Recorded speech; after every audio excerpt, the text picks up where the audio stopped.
بسم الله الرحمن الرحيم.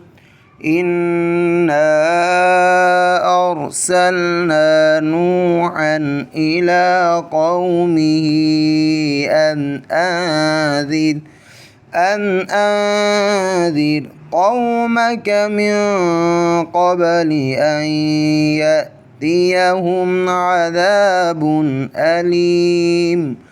قال يا قوم إني لكم نذير مبين.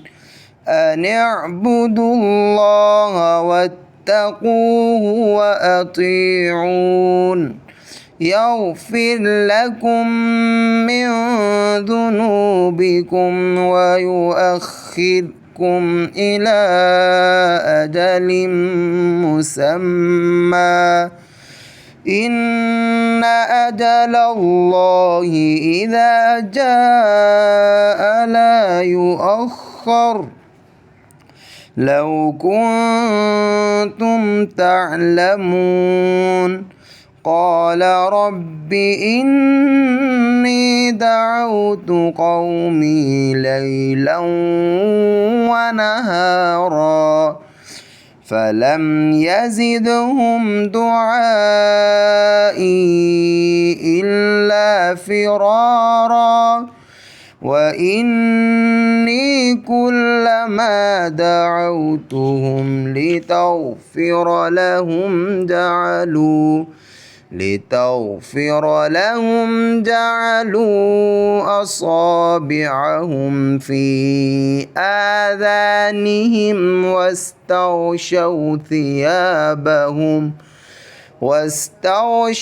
ثيابهم وأصروا واستكبروا استكبارا.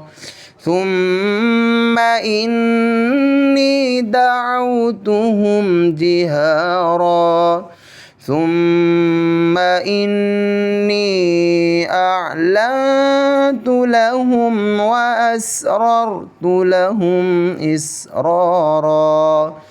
فقلت استغفروا ربكم إنه كان غفارا يرسل السماء عليكم مدرارا ويمددكم بأموال وبنين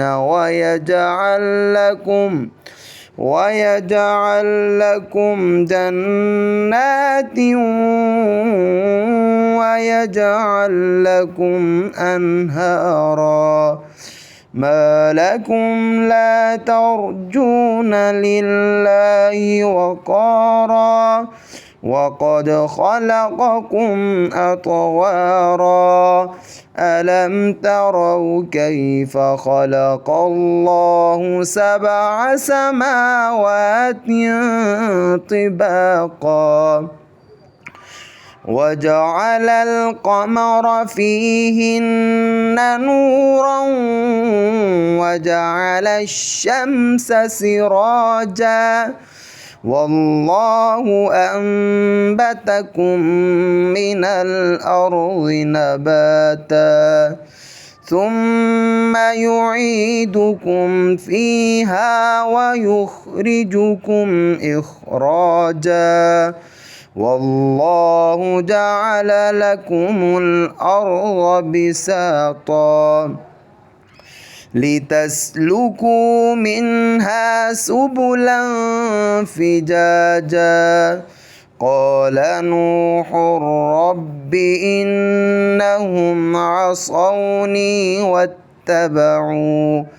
واتبعوا من لم يزده ماله وولده إلا خسارا ومكروا مكرا كبارا. وقالوا لا تذرن آلهتكم ولا تذرن ودا ولا سواعا ولا يغوث ويعوق ينصروك ونسرا وقد أضلوا كثيرا ولا تزد الظالمين إلا ضلالا مما خطيئاتهم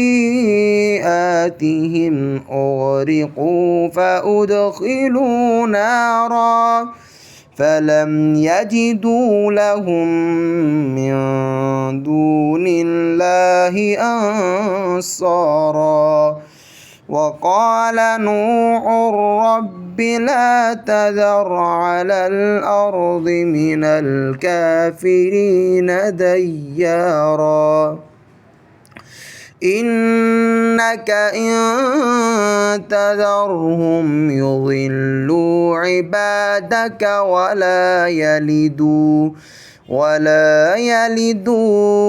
إلا فاجرا كفارا رب اغفر لي ولوالدي ولمن دخل بيتي مؤمنا وللمؤمنين والمؤمنات ولا تزد الظالمين إلا تبارا.